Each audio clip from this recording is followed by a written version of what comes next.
Polite shade and paper crowns, a manifesto on projection, power, and building your own damn table. There is a particular kind of insult that doesn't raise its voice. It smiles, it nods, it claps softly. It says, "You look good, keep it that way." And if you're not paying attention, you might mistake it for kindness. You might tuck it into your heart like a ribbon. But something about that just doesn't sit right. It doesn't land, it hoovers, because it isn't a compliment. It's a condition. A condescending compliment is approval with a leash attached. It praises you, but only within limits. It acknowledges you, but only while reminding you not to outgrow the version of yourself that made other people comfortable. It is less about celebrating who you are and more about managing who you're allowed to become. And let's tell the truth, this has never been about you. It's about the speaker, their lens, their limitations, their unhealed, unexamined, quietly chaotic inner world. Because people who are at peace don't speak in double meanings. They don't lace their praise with warnings. They don't feel the need to subtly shrink you in order to feel whole. No, this kind of language is learned. It is inherited. It is passed down in households and environments where dysfunction wears a polite mask, where tension is normal, where love is conditional, and where survival gets mistaken for stability. Some people were raised to believe that appearance equals worth, that weight determines value, and that struggle is something to judge, not understand. Let me say this plainly so it echoes. You should never judge someone by their weight or their struggles, because weight tells you nothing about a person's discipline, intellect, trauma, resilience, brilliance, or destiny. Struggle is not a character flaw, it is a chapter. For there are some people who will distance themselves from anything that looks like less than, not because it is beneath them, but because it threatens the fragile identity that they've built around being more than. And here's where it gets dangerous. Society feeds people these false hierarchies.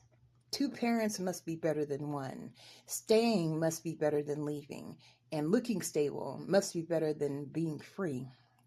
But toxicity is toxicity, period. 2 people in a house does not equal love. It does not equal safety, and it does not equal health. If anything, it could double the dysfunction. And when someone is raised in that environment where staying in toxicity is normalized, even praised, they often grow into adults who tolerate far more than they should. They endure relationships that drain them, break them, and diminish them, all because they were taught that endurance equals success.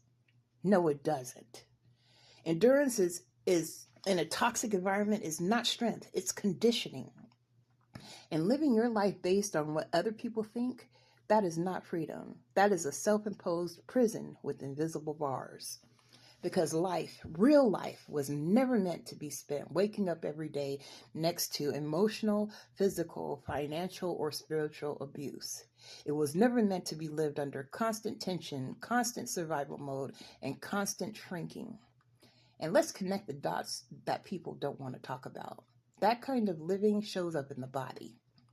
Stress becomes sickness. Silence becomes inflammation. Fear becomes fatigue. And suppression becomes disease. No wonder why health issues manifest. The body keeps score when the soul is under siege. Now let's bring this home.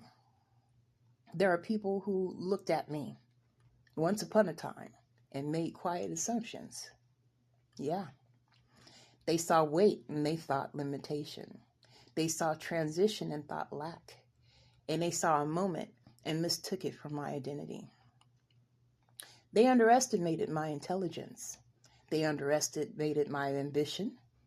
And they also underestimated my business acumen and business mind. And now the same eyes widen. Now the same voices shift tone. Now it's, boy, she's smart. Wow, she's brilliant. Where did she get all that from? Let me answer that clearly. I have always been brilliant. I was brilliant when I was overlooked. I was brilliant when I was grieving.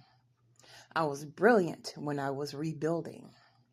I was brilliant before the glow up, before the polish, and before the spotlight. Nothing you see here was created, it was revealed. So let this be understood without confusion and without apology. If you judged me without knowing me, if you excluded me when I was rising, if you stayed distant when I was building, you do not get proximity when I arrive. Access is not automatic. Presence is not a reward you receive retroactively. I do not return to tables that had no seat for me. I do not perform gratitude for late recognition. And I don't shrink to make your delayed comfort easier.